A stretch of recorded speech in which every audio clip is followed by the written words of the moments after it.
আল্লাহ বলেন রিজিকের মালিক আমি একজন, তিনি কে? আমি আল্লাহ রিজিক দেই, মানুষগুলোরে রিজিক দেই, জিনগুলোরে রিজিক দেই, পাখিগুলোরে রিজিক দেই, সাগরের মাছগুলারেও রিজিক দেয় কে?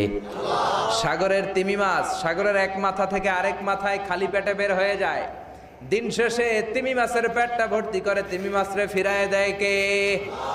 বাবুই পাখি তার বাসা ছেড়ে সকালবেলা খালি পেটে বের হয়, বিকেল বেলা পাখির পেটকে ওদর পূর্তি করে পাখিটারে বাসায় ফিরায় দেয় কে?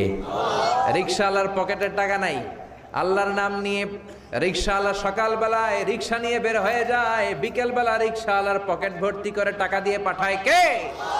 এজন্য রিজিকের মালিক একজন, দুনিয়ার কেউ রিজিক দিতে পারে না। পৃথিবীর সব রিজিকের রাস্তাগুলো যদি বন্ধ হয়ে যায়, সামান্য রিজিক তৈরি করার ক্ষমতা আমাদের আছে নাকি?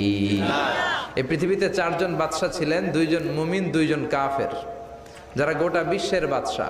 গোটা বিশ্বের 2 জন মুসলিম, 2 জন কাফের। কাফিরের একজনের নাম নামরুদ, আরেকজনের নাম বখতানাসর। আর মুমিন একজন হচ্ছে সাইয়েদনা সুলাইমান আলাইহিস সালাম, আরেকজন হচ্ছে যুলকারনাইন।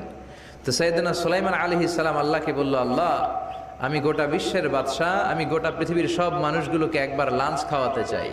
কি খাওয়াতে? লাঞ্চ মানে কি? দুপুরের খাবার। আল্লাহ বলবেন নো। আল্লাহ বললেন নো, ইটস নট।